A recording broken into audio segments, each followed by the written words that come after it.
Hi అండి.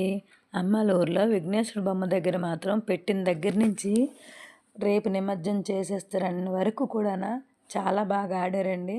అసలు నిద్రపోకుండానా 9 రోజులు కూడానా డాన్సులు, కోలాటమ్స్, గేమ్స్ అన్నీ ఆడుతూనే ఉన్నారండి అలాగనా. అలా మా చెల్లి కొడుకైతే మాత్రం అస్సలు ఒప్పుకోవట్లేదు. ఎవరైనా కూర్చుంటే మాత్రం అందరిని లేపుకెళ్ళిపోయి అలాగ ఆడండి, ఆడండి అని చెప్తూ ఉంటాడు. చూడండి ఎలా తిరుగుతున్నాడో. వాడు మాత్రం ఎవరిని రెస్ట్ లేకుండా చేశాడండి. శుక్రవారం నైట్ అయితే అసలు తెల్లవారు వరకు ఒకలాగే ఆడారండి. ముందు రోజు 9 నుంచి శుక్రవారం తెల్లవారు వరకు అలాగే ఆడారు. అలాగే శుక్రవారం నైట్ నుంచి శనివారం తెల్లవారు వరకు 5 గంటల వరకు అలాగే గేమ్స్ ఆడుతూ, డాన్స్‌లేస్తూ, కోలాటం ఆడుతూ చూడండి ఎలా గెంతుతున్నారో వాళ్ళు మాత్రం. అస్సలు ఆళ్ళకి కాళ్ళు నొప్పులు కూడా రావట్లేదు చిన్న పిల్లలకి.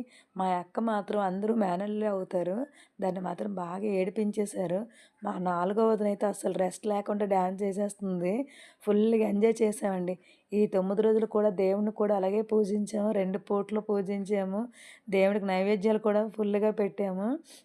అలాగే నిమజ్జనం చేసేస్తాం కదా అని 9 నుంచి శనివారం 5 వరకు అస్సలు రెస్ట్ కూడా లేకుండాన గేమ్స్ ఆడుతూ, వాటర్ ప్యాకెట్లు చిమ్ముతూ, డాన్సులేస్తూ ఎలా ఆడారంటే కాళ్ళు నొప్పులు కూడా రాలేదండి వాళ్ళకి మాత్రం. మా వీడియో నచ్చితే లైక్ చేయండి ప్లీజ్.